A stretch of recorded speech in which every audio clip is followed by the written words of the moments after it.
ఈయన చేసే కార్యక్రమాలు ఇది. గమ్మత్తు అనే విషయం ఏంటంటే 10 గంటల్లో 5 గంటలు బాత్రూంలో కూర్చోవటం. అసలు ఈ రాష్ట్ర చరిత్ర దాదాపు 60 సంవత్సరాల నుంచి ఎమ్మెల్యేలని ఎంపీలను చూసాం మనం. రాష్ట్ర చరిత్రలో ఎప్పుడు ఒక ఎమ్మెల్యే పోయి బాత్రూంలో, ఒక అధికారి యొక్క బాత్రూంలో కూర్చొని 5 గంటల పాటు కూర్చోటం ఎక్కడ చరిత్ర లేదు. అప్పుడు దాకా యాంటీ రూమ్లో కూర్చున్నాడు 5 గంటలు.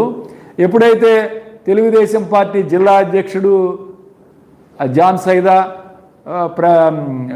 భాష్యం ప్రవీణ్ ఎమ్మెల్యే, పెదకూరపాడు ఎమ్మెల్యే గారు, ఐజీ గారు వీళ్ళందరూ వచ్చారో, వీళ్ళందరూ రావడంతో బాత్రూంలోకి వెళ్ళి కూర్చున్నాడు.